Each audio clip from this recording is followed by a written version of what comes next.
Voilà, c'est la bière la plus rare au monde. Moi, je l'appelle la Rolls de bière pour les anglophones et le Château de Margaux pour les francophones quand ils viennent chez moi.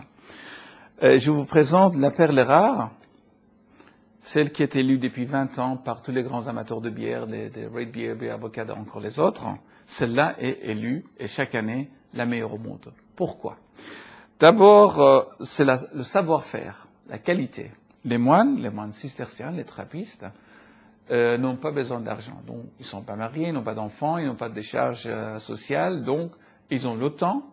Alors, quand vous avez le temps, quand vous n'avez pas de frais, et quand vous savez faire quelque chose de bien, sûrement votre produit ce sera meilleur au monde.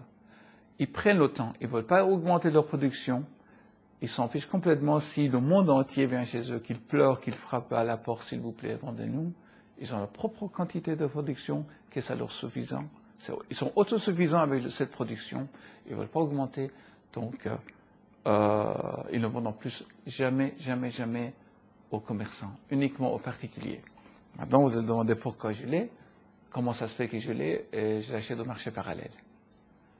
Qu'est-ce qu'il y a de si particulier la qualité, pour moi, elle est la dernière marche de la progrès de la bière au monde. Après celle-là, c'est au paradis, ça. Il n'y a plus rien. Ça, c'est le dernier marche.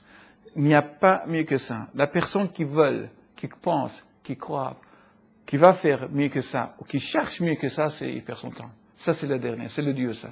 Voilà, c'est le dernier marche. C'est le ciel. Okay. À tous les niveaux. Le goût, la couleur, le goût. 3 sortes.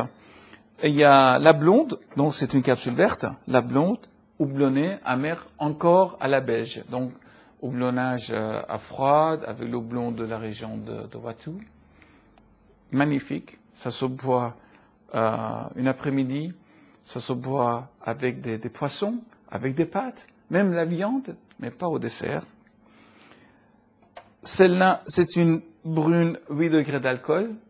Elle est équilibrée entre l'amertume et la douceur. Donc, pour moi, elle est beaucoup plus équilibrée par rapport à celle-là, parce que celle-là est douce et ça reste tout le temps douce.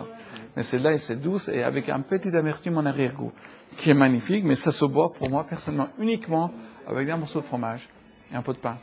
Donc, moi, je suis contre boire les bières brunes au repas. Ça, c'est mon avis personnel. C'est lourd. Voilà. Et puis, j'ai ma carte personnelle, j'ai toute vieille bière. Celle-là, elle est Brasson 2005. Donc, ça, j'ai ouvert il y a un mois avec un client. C'est rien à dire. Je peux rien dire. Le sucre a eu le temps de se faire consommer par la levure. Donc, elle est très amère par rapport à celle-là. Il n'y a plus de sucre là-dedans. L'amertume est très long en arrière-goût. Et puis, l'alcool est plus forte. Donc, plus fort dans l'alcool et plus amer. Et il y a un goût, dirais-je, comme des petites noisettes torréfiées. Vous prenez quelques noisettes et vous jetez au feu. Après, vous le goûtez. C'est exactement le même goût. Un goût extraordinaire, un goût de torréfaction magnifique. Et tout ça par la voie naturelle de fermentation.